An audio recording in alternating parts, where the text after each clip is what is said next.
to ask you a few questions. That's very important. But you must cooperate. Bonjour à toutes et à tous et bienvenue sur Exquise Esquisse, une nouvelle émission de la Remix Radio dédiée aux créatifs. Chaque semaine, ils viendront nous parler de leur activité artistique et nous expliqueront comment ils en ont fait leur métier. Cette émission vous est présentée par Alexandre Souvrier. Je suis réalisateur de films graphiques, un peu illustrateur et pas mal UX designer. Aujourd'hui, pour ce premier épisode, je suis très heureux de recevoir Frédéric Agide, illustrateur, tatoueur, raconteur d'histoire, qui a élu bureau au Remix Coworking du 16 rue de Bucarest à Paris. Bonjour Frédéric. Bonjour Alexandre. Bienvenue. Merci d'être venu dans l'émission. Tout d'abord, est-ce que tu peux nous parler de ton parcours et comment on devient tatoueur ? Alors comment on devient tatoueur ? Ça, je n'ai pas de réponse à ça. En revanche, je peux raconter mon expérience qui est, il semblerait, assez singulière. Moi, je viens de la publicité. J'ai démarré il y a un certain temps dans la publicité. J'étais directeur artistique. Et la formation que j'ai eue à l'époque engageait les publicitaires, enfin les directeurs artistiques en tout cas, à avoir un bon coup de crayon, on va dire. C'est-à-dire qu'en gros, les frustrés, ceux qui n'étaient pas rentrés aux Beaux-Arts ou aux Arts Déco, finissaient dans la publicité. Et de fait, l'apprentissage du graphisme se faisait d'abord avec un papier et un crayon, donc les talents en dessin étaient requis. Avec le temps, tout s'en va,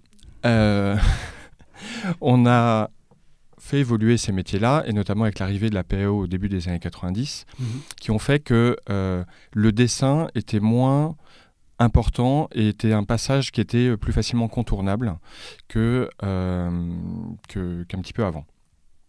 De fait, le métier a changé, l'apport en dessin est devenu moins important et progressivement, moi j'ai fini par m'ennuyer dans ce métier puisque je ne dessinais plus. Donc en fait, tu es venu par le dessin. Absolument. Sur tout ce métier par le dessin. Absolument. Tu dessinais beaucoup quand voilà. tu étais jeune et tu t'es dit, tiens, je vais faire directeur artistique ou tu t'es dit quoi ? Je veux faire graphiste, je veux faire illustrateur, je veux faire... Non, pour de vrai, moi je me suis toujours dit, je serai dessinateur ou peintre et ce sera ma vie. Enfin, je ne voyais pas d'autre façon d'envisager mon avenir professionnel. Et du coup, je trouvais une forme de réconciliation dans le métier de publicitaire parce qu'il y avait une part de dessin qui était non pas importante, mais qui était présente. Arrive le moment où, dans la publicité, je m'ennuie parce que je ne dessine plus, pour faire très court, et j'essaye de vendre mes dessins. Donc de faire des dessins, de les exposer et de les vendre. Ça marchait pas bien, et je me dis, comment est-ce que je pourrais mieux vendre mes dessins ? Et tu as commencé à essayer de les vendre à quel moment à peu près ? Enfin, il y a 10 ans, il y a 15 ans ou... Il y a 3-4 ans, 4-5 ans. D'accord. Donc au moment où je me posais la question de savoir si j'allais rester dans la publicité ou pas. Et à ce moment-là, alors parallèlement à ça, pendant ce temps, les gens commencent à se faire tatouer beaucoup. Et on me demande de concevoir des dessins pour des tatouages. Ce que je fais, je vois les résultats et je me dis, finalement, si moi j'apprends à exécuter le tatouage, je suis peut-être pas plus imbécile qu'un autre, je peux peut-être y arriver. Et donc, je n'étais moi-même pas du tout tatoué, je connaissais aucun tatoueur, et je me suis dit, je vais acheter du matériel, plutôt de bonne qualité pour ne pas trop avoir à le remettre en question, et je vais faire des tests. Donc, je me suis entraîné sur des oreilles de cochon, à dessiner, à tatouer en fait avec le dermographe, qui est l'appareil qui sert à ancrer, faire pénétrer l'encre sous la peau. Et c'est comme ça que j'ai démarré. Et tu trouves des oreilles de cochon au coin chez de ta rue, chez le boucher. Ok. La petite anecdote, c'est que la première fois que j'en ai commandé, donc je vais chez le boucher, bonjour, 2 oreilles de cochon, et elle me dit, je vous prépare ça, vous les aurez demain. J'y retourne. Et là, la fille, le boucher lui dit « Hey Ginette, c'est monsieur là pour les oreilles de cochon !» Et la Ginette arrive et elle me dit ah ben elles sont là, regardez, je les ai préparées. Et c'était persillé avec du je sais pas quoi, une sauce gribiche ou j'en sais rien. Et je lui ai dit mais non madame, en fait c'est pour m'exercer au tatouage, donc j'ai pas besoin de tout ce que vous avez mis dedans. Et donc c'est là où c'est essentiellement chez les bouchers charcutiers traiteurs que l'on trouve. Ok, c'est le petit type du tatoueur de maintenant là. Je sais pas, mais en tout cas moi c'est ce que j'ai fait. J'ai vu quelques vidéos sur le net qui est assez riche sur ces sujets-là. J'ai vu qu'on pouvait s'entraîner sur toute forme d'agrumes, genre pomelo, genre orange, genre pamplemousse. J'ai vu qu'on pouvait s'entraîner sur des bananes. Voilà, moi j'ai préféré les oreilles de cochon. Okay. On va savoir pourquoi. Du coup, tu les as redonnées au boucher, tes oreilles de cochon tatouées ou... Non, même pas. Même pas. Je les ai jetées. Non, si tu veux, quand tu sors ton oreille du frais, que tu travailles dessus pendant toute une après-midi, t'as qu'une envie, c'est de la foutre à la benne. Tu sais pas de la cuire et de la manger, de l'offrir à tes amis comme ça en plat du jour. Ok, et du coup, c'était facile de trouver des dermographes sur Internet. Enfin, maintenant, on trouve de tout sur Internet, donc... Alors oui, parce que ça nous ramène à une époque qui n'est pas si lointaine, c'était il y a 3 ans à peu près. Et on trouvait déjà sur Amazon ou ailleurs, on ne cite pas de marque peut-être, qui propose des kits à... Je crois que tu dois en trouver maintenant à moins de 100 €, des kits qui comprennent une machine, l'alimentation, un peu d'encre, des aiguilles, enfin de quoi le kit de l'apprenti tatoueur. Ok. Et donc maintenant, est-ce que tu arrives à vivre pleinement, enfin en tout cas mieux que de l'illustration du tatouage ou Alors, ça s'est fait très progressivement. C'est-à-dire que moi, j'ai gardé un pied dans la publicité pendant un certain temps. Et progressivement, donc, alors, dans un premier temps, j'ai tenté de vendre mes dessins, donc ça ne marchait pas, donc il n'y avait pas de complément de revenu. Après, le tatouage, l'apprentissage a été long. C'est-à-dire qu'en gros, il y a eu une année entière d'apprentissage où les oreilles de cochon ne me rémunéraient pas beaucoup. Après, je me suis tatoué moi. Après, j'ai tatoué les bons copains. Et une fois que les bons copains, quand j'ai constaté qu'ils ne portaient pas plainte, j'ai commencé à faire payer. Mais c'est pas parce que tu te revendiques tatoueur que du jour au lendemain, tu as un carnet de commandes qui est rempli pour 6 mois, contrairement à ce qu'on croit. Même aujourd'hui, maintenant que tous les jeunes de 15 ans se font tatouer. Alors là, ça me demanderait d'aborder un autre sujet qui est ma clientèle. On va y venir justement. On va y venir. Et du coup, maintenant, ça se fait progressivement et maintenant, tu es content d'avoir choisi cette voie-là plutôt que d'être resté dans l'illustration pure et dure. Alors, j'avais beaucoup d'appréhension sur le tatouage parce que c'est techniquement quand même très, très, très différent. Moi, j'avais dessiné et peint sur à peu près tout type de support. Il m'arrive pour parler de grand format, il m'est déjà arrivé de travailler sur des fresques murales, même en extérieur, donc on parle de plusieurs, parfois dizaines de mètres carrés. Il me semble qu'il y en a une en remix d'ailleurs, non ? Absolument. J'ai travaillé sur des formats très réduits en dessin, d'à peine la taille d'un timbre-poste. Malgré tout, travailler sur un support vivant, ça ne m'était jamais arrivé et c'est très déstabilisant. C'est très déstabilisant pour plein de raisons techniques que je ne vais peut-être pas aborder là dans le détail, mais qui ont fait qu'à de nombreuses reprises, j'ai vraiment failli abandonner plusieurs fois parce que je ne trouvais pas d'issue favorable à... J'ai eu beaucoup de temps à trouver ma bonne condition technique, en fait. D'accord, ok. Très bien. Parlons un peu de tes œuvres maintenant. J'ai navigué un peu sur la toile, forcément, pour me renseigner sur tout ça. Et j'ai vu que tu étais très bien noté sur des sites comme Google, par exemple, pour ton écoute et ta bienveillance. Et du coup, tu parlais justement de clientèle, etc. Et, c'est quand même un métier assez particulier où tu dois parler aux gens, où eux viennent avec leur histoire, où tu t'échanges et ensuite tu crées ta propre histoire avec les dessins que tu as créés. Enfin, tu peux nous parler de cette relation particulière ? Alors moi, j'ai voulu... créer un studio de tatouage comme moi je n'en avais jamais vu. Je ne dis pas que le mien est unique, enfin il est unique sur certains aspects, mais j'ai toujours trouvé que la façon dont moi j'étais accueilli en qualité de client dans un salon de tatouage, j'ai trouvé que la qualité de l'accueil était, de façon générale, je ne pointe personne du doigt, je ne tiens en aucun cas à faire de généralité, sinon je vais avoir des problèmes. En général, la qualité de l'accueil est un peu, on va dire, médiocre. Et je voulais avant tout, en fait, c'est quand même un projet hyper important. Tu te fais ancrer un dessin et normalement, tu le gardes jusqu'à la fin de tes jours. J'ai souvent trouvé que cette considération était assez peu ou assez mal prise en compte par les tatoueurs ou les personnes qui font l'accueil dans certains salons.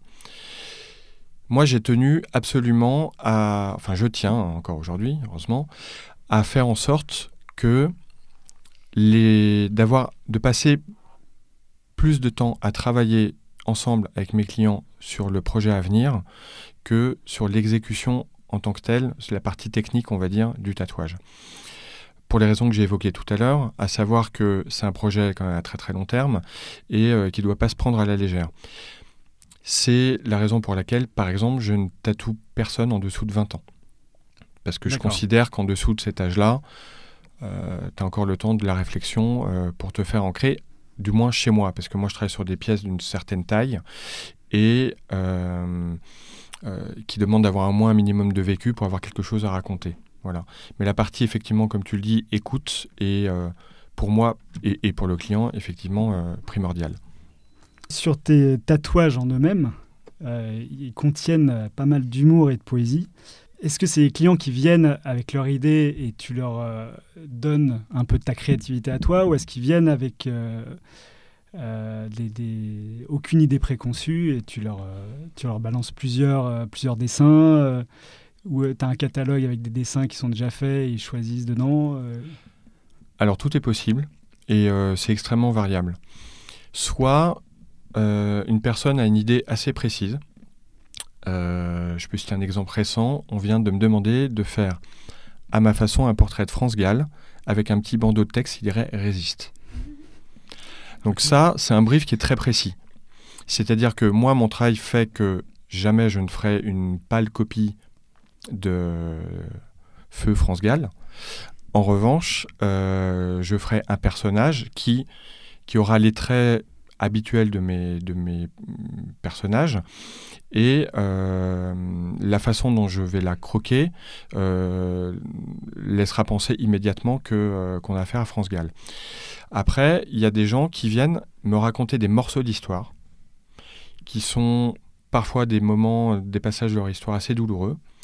Ça se fait en une fois, ça se fait en 2-3 fois, ça se fait en plusieurs fois, qui font que progressivement j'arrive à comprendre ce qui est hyper... Moi, ce que j'essaie de comprendre avant toute chose, c'est quelle doit être la portée symbolique de la personne une fois.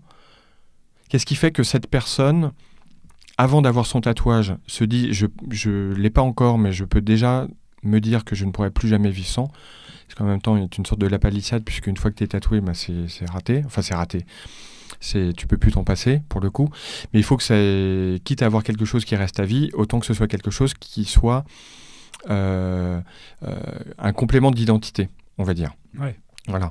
Donc moi, j'aide beaucoup les gens, mes clients, à travailler, en fait, à se dégager de tout ce qui viendrait polluer ce que pourraient dire les autres, ce que pourraient penser les autres, à être vraiment à vraiment se mettre à poil face à leur projet de dessin, pour que moi je puisse apporter vraiment pile poil ce dont ils ont besoin.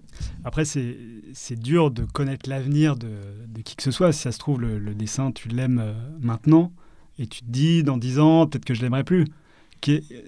Toi qui as des tatouages, est-ce que tu as une relation particulière au tatouage que toi tu t'es fait, et du coup répondre à cette question? Alors moi je suis un tatoué particulier, c'est-à-dire que je me suis fait tatouer pour apprendre à tatouer, ce qui est une démarche un peu singulière. Et mes tatouages, je les regarde si tu veux, et je crois que la grande majorité des gens tatoués, moi il m'arrive, parce que je n'ai pas tant de tatouages que ça, il m'arrive assez fréquemment de tatouer des gens qui sont plus tatoués que moi. Et le regard qu'ils ont sur leur propre tatouage, à peu près le même que le mien, c'est qu'ils regardent ça au même titre que toi, tu vas regarder une cicatrice ou un grain de beauté. C'est-à-dire que ça fait partie de ton corps, ça fait partie de ton identité corporelle, en fait. En fait, c'est une manière de se souvenir de ce qui s'est passé 10 ans avant ou des choses comme ça. Oui, mais après, tu ne regardes pas un tatouage en te disant je l'ai fait à telle date précisément et ça me rappelle ce qui s'est passé à ce moment-là. Ton corps est comme ça, et c'est comme quand tu étais gamin, tu te gaufres en vélo, tu as une croûte, ça fait une cicatrice, et tu serais, je sais pas, pendant quelques semaines, tu dis oui, c'est quand je me suis gaufré en vélo, et puis après, tu n'y penses plus. Ouais, ok.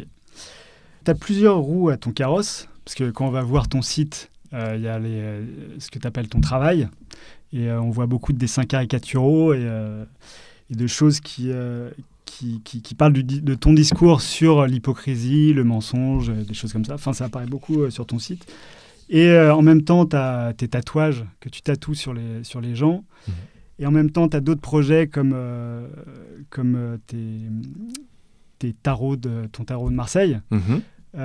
Comment tu fais la part des choses entre tout ça? Est-ce que tu as une vision personnelle qui diffère de ta vision que tu peux avoir avec les clients Enfin, est-ce que ta démarche est différente dans tes projets personnels et dans celle avec tes clients?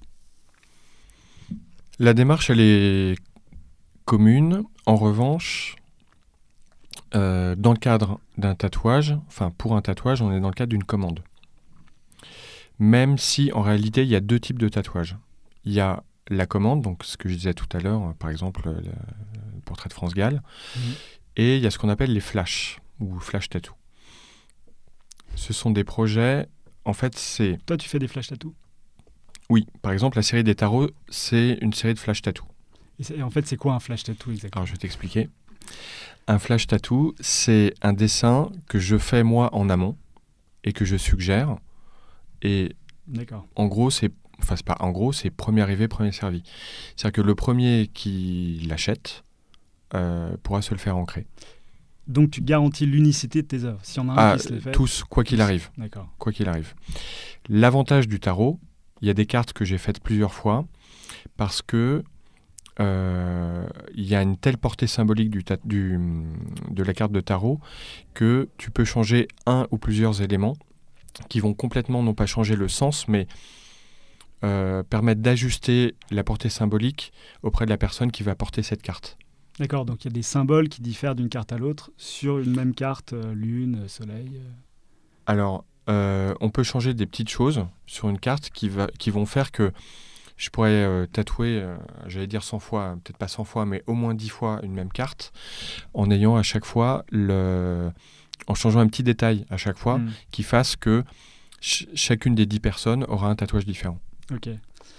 Moi-même, je me suis intéressé au tarot de Marseille.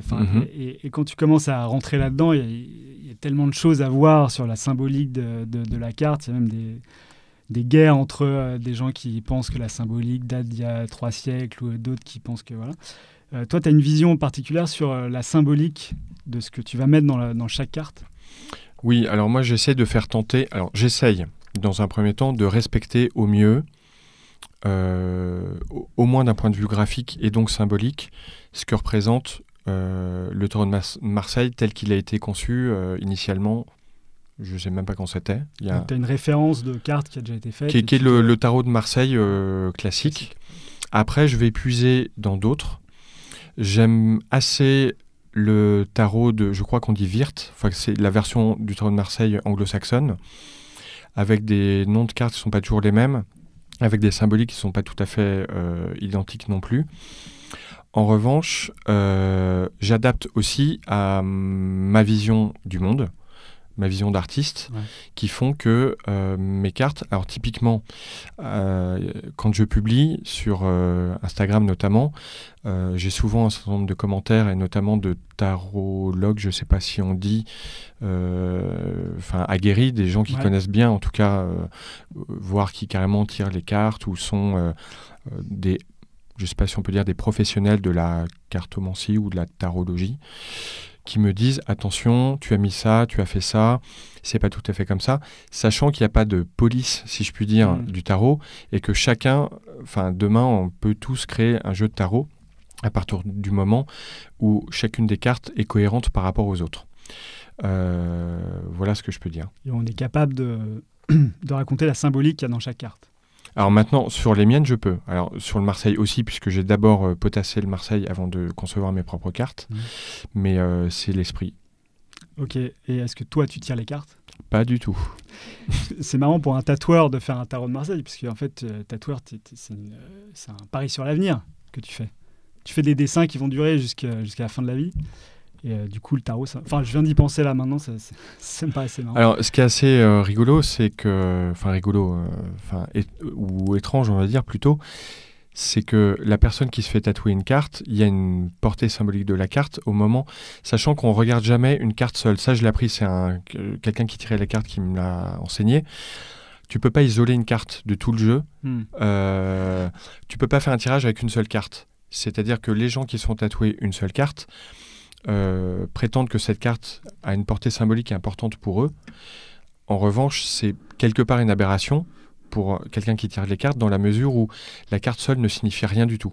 Parce qu'elle dépend du tirage, de la demande initiale de la personne, et elle dépend aussi des cartes qui est autour. Enfin, tu tires jamais une seule carte des cartes qui ont été tirées au même moment. Ok, elles sont interdépendantes. C'est ça. Ouais. Enfin, il n'y a pas une lecture isolée, en tout cas. Ok. J'ai parlé un peu de toutes les illustrations que tu mettais sur ton site, les caricatures, etc. Est-ce que tu peux nous parler de ce que tu as envie de montrer là, dans ces illustrations-là ? Parce que tu en parles beaucoup sur ton site. Enfin, tu décris beaucoup de choses autour de cet espace de spectacle de la vie. Et du coup, est-ce que tu as envie de dire quelque chose de particulier en plus ? Alors, si je dessine, c'est que je suis plus habile avec mon crayon qu'avec les mots, même si j'aime ça, les mots. En tout cas, moi, ce que j'essaie de faire, et ce qui est le rôle de n'importe quel artiste, quel que soit son médium, c'est de faire partager ma vision du monde. La difficulté, c'est d'arriver à trouver le langage qui soit un langage qui soit compréhensible par tout le monde. Or, mon langage, ce sont mes dessins, et c'est ce que racontent mes dessins. Mais moi, je n'apporte pas des réponses, j'apporte des questions. Okay. Donc, à partir du moment où je livre un état des lieux, c'est à toi, enfin au spectateur, on va dire, de se faire sa propre interprétation ou de l'aider à se poser des questions. Et moi, je tente d'aider à travers mes dessins aux personnes qui les regardent à se poser ce que moi je pense être les bonnes questions quant à notre civilisation, enfin quant à nous en fait, qui est mon sujet phare, on va dire. Et est-ce que tu aimerais bien qu'ils soient tatoués d'ailleurs, ces dessins ? Alors je pense que techniquement ils ne le seraient pas tous forcément, ils ne seraient pas forcément évidents pour chacun d'eux. Ils ont rarement été conçus pour, mais c'est un vaste sujet. Est-ce que je ne devrais pas adapter mes dessins de tatouage à ce que j'ai plus l'habitude de faire sur le papier ou inversement? Ça dépend de ce que tu as envie. Si tu aimerais qu'ils soient tatoués. Tout ça, c'est une question de ce qui se passe dans ma tête au moment où je pose le crayon sur la feuille, quand on me fait une commande de tatouage ou quand je dessine, entre guillemets, pour moi. Ok. Et alors, quand on voit les tatouages que tu fais sur les gens, du coup, il apparaît d'autres choses beaucoup plus poétiques, il y a une vraie histoire. Et d'ailleurs, sur chaque dessin que tu mets en ligne, tu racontes l'histoire que tu as perçue du dessin que tu as fait, en même temps qu'il contient l'histoire de ce que la personne, l'histoire avec laquelle la personne est venue. Est-ce que tu as envie de dire quelque chose sur ces petits mots poétiques ? La raison pour laquelle j'écris, entre parenthèses, autant, c'est que pour moi, c'est pas une... Alors, il y a deux façons de voir les choses. C'est à la fois une sorte de notice explicative de le pourquoi du comment du projet, mais c'est aussi et surtout une façon de valoriser le travail que j'ai fait pour cette personne. Une fois de plus, c'est pas un acte anodin, se faire tatouer, et je trouve que c'est tellement important de quelque part le sacraliser, en fait. Alors, tu me diras, le fait qu'il soit ancré sous la peau, de fait, il l'est. Mais plus que tout, il est hyper important que pour chaque personne, enfin en tout cas ceux qui viennent me voir, enfin celles et ceux qui viennent me voir, aient une démarche réellement constructive qui peut être assez longue, qui fasse que moi tu viens pas me voir sur un coup de tête en disant je veux un triangle sur le poignet. Parce que moi j'ai aucune plus-value par rapport à ça. En revanche, si tu veux réfléchir avec moi sur un événement, je sais pas, un événement familial, on va prendre un mariage, une naissance, ça peut être un décès, ça peut être peu importe, dire cet événement a été marquant dans ma vie et j'ai besoin de l'avoir ancré avec moi.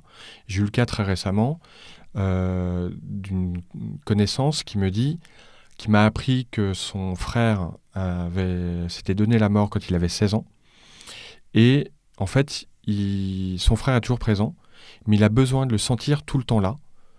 Et le fait que son frère ne soit pas tout le temps avec lui, ça génère un manque chez lui. Donc il voudrait pallier à ce manque à travers ce tatouage. Donc lui n'a pas de brief concret du genre je veux un portrait de mon frère en train de faire du vélo avec écrit son prénom en dessous. En revanche, on échange beaucoup sur qu'est-ce qui fait que lui, aujourd'hui, ressent ce désir ardent d'avoir constamment son frère avec lui, ou la symbolique de son frère avec lui. Et quand on aura fini, quand nos échanges auront abouti, moi je saurai exactement, je lui soumettrai un dessin qui sera mon interprétation de ce manque chez lui. Ok. Et donc malgré ces histoires un peu lourdes, tu arrives à faire sortir un peu de bonne humeur et de joie dans tes textes, comme par exemple là j'ai sous les yeux Feu d'artifice, qui n'a rien à voir avec l'histoire que tu viens de raconter, mais je trouve que dans tous tes textes, il y a quand même cette petite touche d'humour et de poésie. Tu essayes de mettre ça dans tous tes dessins ou Alors, c'est inconscient, c'est vraiment ma façon de travailler. Feu d'artifice, en fait, c'est assez rigolo, parce que pour le coup, ça, c'est un flash que j'ai dessiné le jour du 14 juillet. Et j'ai été contacté par une jeune fille qui souffre de troubles gastro-intestinaux. Ok. Et qui m'a dit, si tu savais à quel point ce dessin me parle, il me le faut absolument. Et donc ça tombait bien. Voilà. Bah, du coup, là, c'est une histoire assez drôle. Mais pour le coup, c'est pas une commande. C'est peut-être pas drôle pour Mais je pense qu'elle aurait été assez malhabile pour me livrer, en fait, t'imagines, ouais. Tu vas voir un tatoueur, je suis désolé, j'ai des gaz du matin au soir, qu'est-ce qu'on peut faire, docteur? Et du coup, c'est l'avantage aussi du flash tattoo, c'est-à-dire que ça peut générer, alors là c'est très très concret, mais le fait de faire un dessin que souvent j'accompagne de texte peut faire mûrir une idée plus concrète chez une personne, soit exactement le dessin tel qu'il est comme celui-ci, ou alors un dessin approchant ou faire germer. J'avais fait un petit dessin d'un petit chat entouré par un ruban avec du texte, et le texte disait « J'aime ma chatte » ou « J'aime ta chatte », je sais plus, bon bref.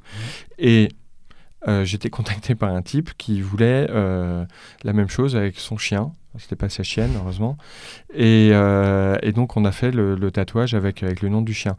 Ça peut aussi servir à ça, le flash tattoo. D'accord. J'ai vu que tu étais assez actif sur les réseaux sociaux. Et tu m'as parlé tout à l'heure de ta difficulté en tant qu'illustrateur à pouvoir en gagner pleinement ta vie. Est-ce que tu as une stratégie particulière, en particulier sur Instagram où tu as quand même plus de 25 000 followers? Est-ce que tu as une stratégie particulière par rapport à ça, aujourd'hui, peut-être plus qu'avant? Oui, alors disons que ma stratégie elle est simple, c'est que je tente des trucs, mais c'est comme quand je dessine, c'est-à-dire que je tente des trucs, si ça marche je conserve, si ça marche pas je tente autre chose. J'ai fini par comprendre en un peu plus de 2 ans que le seul réseau social qui m'était utile, c'est Instagram. Je pense qu'il y a en gros 95% de mes clients qui viennent d'Instagram. Donc j'ai intérêt à le caresser dans le sens du poil. Okay. Facebook me sert quasiment à rien, à part rassurer ma mère qui voit que je travaille un petit peu. Et du coup, comment tu les as acquis, tous ces followers? Enfin, 25 000. alors ça, je pourrais pas te dire, j'ai pas de recette. Je constate, comme toi, Ouais. comme tout le monde, que la communauté grandit et je suis content. Mais je suis d'autant plus content quand ça transforme, enfin quand ça se concrétise par des commandes. Parce que c'est pour moi évidemment la plus belle des récompenses.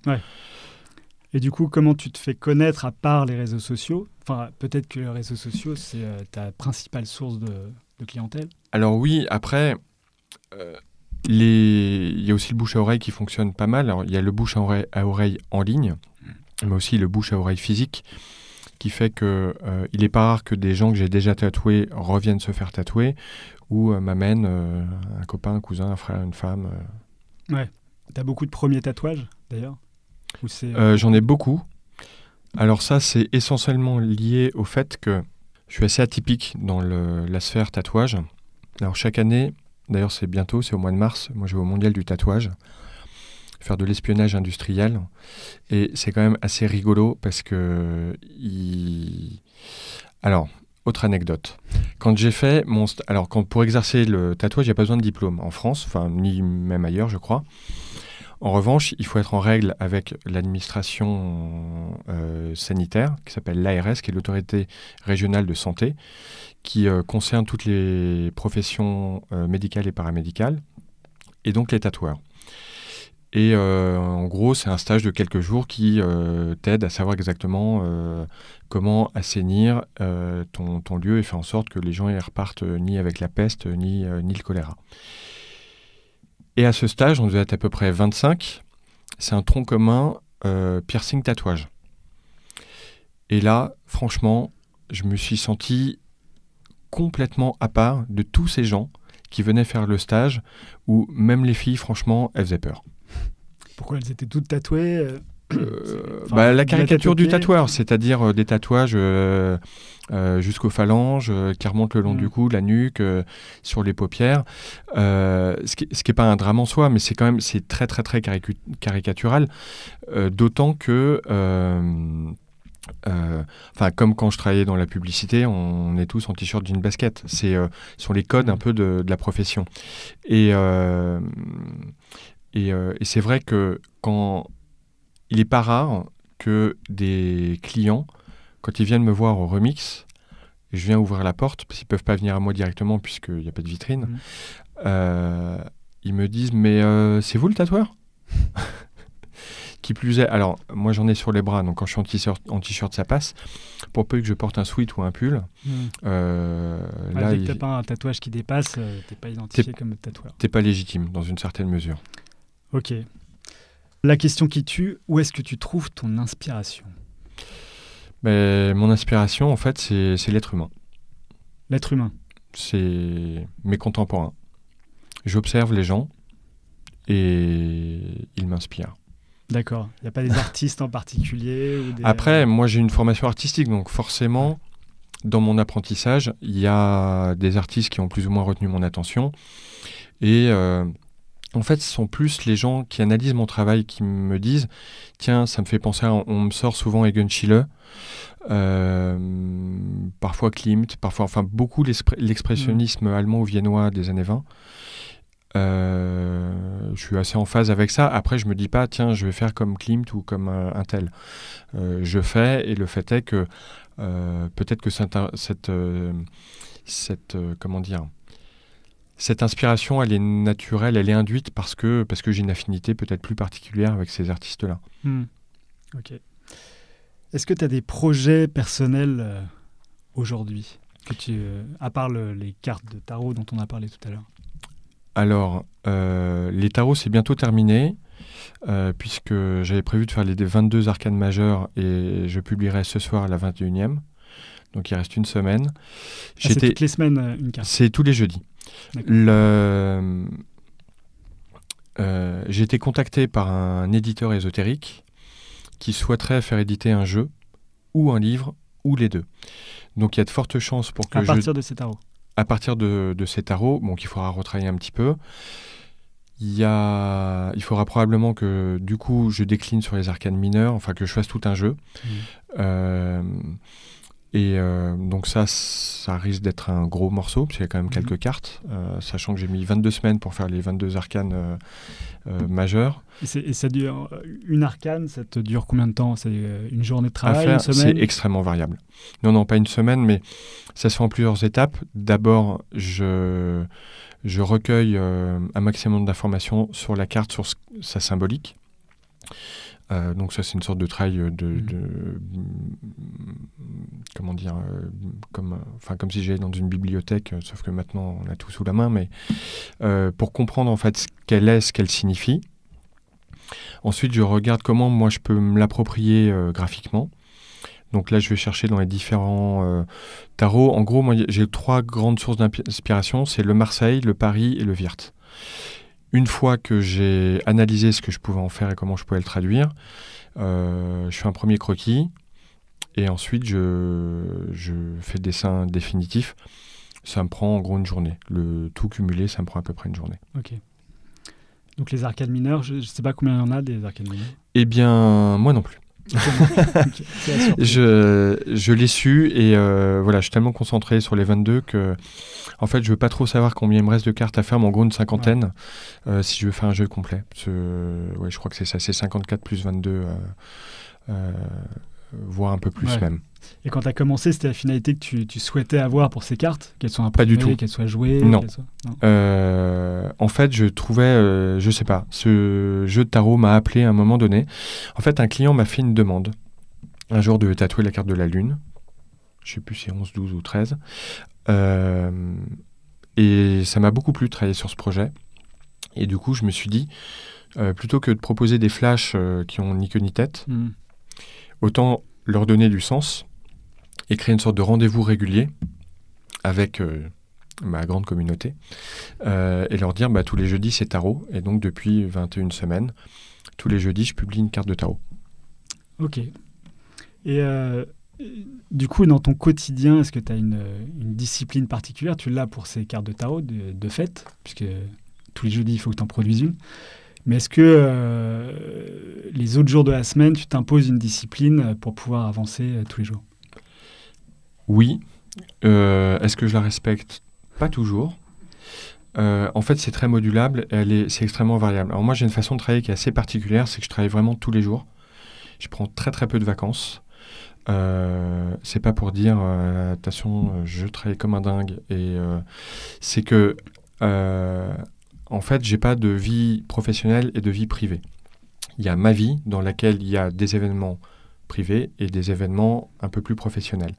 Alors, tout ce qui se passe au Remix, c'est d'ordre plutôt pro, mais il m'arrive, par exemple, je dessine beaucoup de chez moi, notamment parce que la lumière j'ai une source lumineuse naturelle que pour ceux qui ont visité mon studio au CSB auront vite compris que je l'ai beaucoup moins ici. Et après, j'adapte en fonction des journées où j'ai des tatouages, où je n'en ai pas. Les week-ends sont assez prisés parce que la grande majorité des gens ont plus de facilité à se libérer un samedi pour se faire tatouer qu'un jour de semaine. Et après, moi, j'adapte. J'adapte mes commandes, ma vie de travail, ma production artistique en mélangeant tout ça.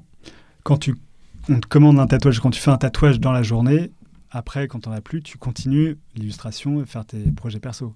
Est-ce que tu as toujours envie d'exposer tes dessins, de les vendre, voire peut-être plus qu'avant Alors, l'envie n'a pas diminué.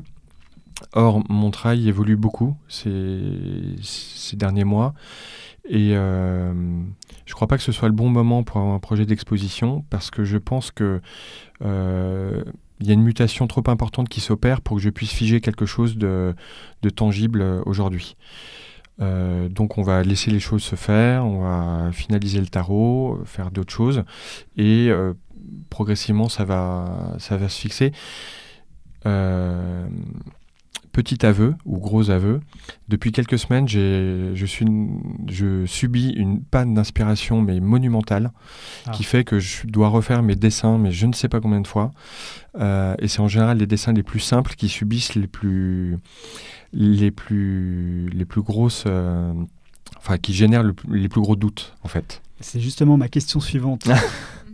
Comment tu gères la peur de la page blanche? Parce qu'en fait, très mal. Très mal. Ouais, très très mal. Et quand tu dis que tu as un manque d'inspiration et que tu refais tes dessins, en fait, l'inspiration est déjà là, puisque le dessin a déjà été créé, et tu le remodifies jusqu'à ce qu'il... À partir de quel moment tu penses que ton œuvre est achevée, en fait? Alors, dans le cas d'une mon œuvre, elle est achevée qu'une fois que j'ai transmis à mon client. C'est l'avantage. Non, quand j'ai transmis le dessin pour validation. C'est l'avantage et l'inconvénient de la commande. Quand je fais des dessins que je vais exposer, c'est jamais fini. Et c'est un énorme... Je travaille pas du tout de la même façon quand je fais un dessin, entre guillemets, pour moi, ou quand c'est pour un public... quand c'est une œuvre qui est dédiée à l'exposition, j'ai pas du tout la même approche. Et pas du tout... c'est pas du tout la même forme de sensibilité, en fait, qui s'éveille en moi.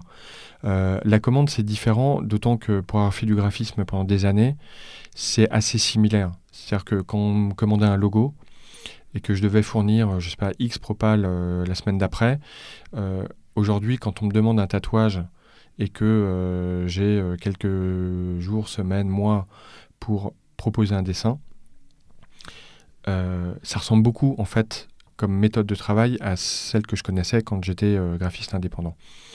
Même si le support est évidemment pas le même, mais moi je travaille exactement de la même façon, c'est-à-dire que ce qui me diffère aussi de beaucoup d'autres tatoueurs, c'est que moi je transmets les dessins bien avant pour que les gens aient la possibilité de se familiariser avec le dessin, voire de le refuser, ce qui arrive, c'est assez rare mais ça peut arriver, parce que il m'arrivait tellement fois sur mes tatouages, les tatouages que je porte, d'arriver chez le tatoueur le jour J et de découvrir le dessin le jour J. Donc quand tu as des modifs à faire et que le type il te dit on va pas y passer la nuit parce que dans 2 heures j'ai un autre client qui arrive, t'es un petit peu que toi tu as posé une demi-journée parce que c'était le seul rendez-vous, le seul créneau que lui avait de dispo avant 6 mois. Donc j'essaie de ne pas infliger ça à ma clientèle et une fois de plus de nourrir un échange constructif et qui ne s'arrête jamais. Enfin qui a double sens et qui n'est pas à sens unique. Ouais, ok. C'est tout à ton honneur. Parce que moi j'ai un studio de tatouage en face de chez moi justement où il y a les catalogues où les gens ressemblent à des gens tatoués qui ont eu aussi une grosse communauté, mais la démarche moi je trouve ça super. Donc comment tu vois ton avenir dans 10 ans et tes ambitions à long terme? Alors sur le tatouage, moi ce qui me plairait, j'ai commencé à travailler sur des pièces de grande taille. J'ai commencé à travailler sur mon premier dos il y a quelques semaines. Moi j'aime travailler sur des grosses pièces parce que la surface d'expression est plus grande, donc je peux raconter plus de choses. C'est aussi bête que ça. Je continuerai malgré tout à travailler sur des petits projets, ce qu'on appelle des petits patchs en fait, avec un visuel, enfin un dessin et un peu de texte, typiquement comme Feu d'artifice ou tant d'autres que j'ai pu faire, parce que je trouve ça très récréatif en réalité. Par ailleurs, je suis heureusement assez régulièrement sollicité sur des projets ou de fresques ou de collaboration avec des marques. Il est prévu que je fasse une collection capsule avec la marque Armor Luxe au printemps. Ces choses-là, moi j'aime bien pour plusieurs raisons. Parce que ça me sort un petit peu de l'univers du tatouage, parce que ça me permet d'exposer mon travail différemment. Et puis c'est une forme de promotion aussi de mon travail. C'est bien parce qu'en fait, tu es parti de l'illustration, tu voulais en faire de l'illustration, tu as fait du tatouage pour en vivre mieux, et du coup le tatouage te ramène à l'illustration. Absolument. Donc la boucle est presque bouclée. C'est ça. Est-ce que tu te poses la question de la postérité ? Parce qu'en fait, on parle beaucoup des artistes qui font des peintres, qui laissent leur toile pour qu'il y ait un nom qui reste pour l'éternité. On en connaît beaucoup. Mais du coup, dans le tatouage, tu donnes une œuvre d'art à quelqu'un qui va la garder toute sa vie. Mais pour toi, c'est une œuvre qui part dans la nature. Alors, tout ça est forcément teinté d'une certaine forme d'humilité, puisque, contrairement à d'autres œuvres d'art, le tatouage n'est pas signé. Alors, il y a des tatoueurs qui signent leur tatouage, mais moi, ma signature, c'est mon trait. Enfin, tous les tatoueurs qui ont cette singularité, on est heureusement très nombreux, c'est leur signature. Leur signature, c'est leur patte, leur trait, leur style graphique. Okay. Une vie d'artiste, elle est forcément corrélée à la notoriété. Pourquoi ? Alors, d'une part, on est tous égoïstes et égocentriques, enfin moi le premier, je pense. Mais c'est un mal nécessaire parce que si on n'a pas cette... ça fait partie de la quête, en fait, artistique. Parce que si j'ai rien à dire, si j'ai rien à sortir, et donc j'ai pas de légitimité.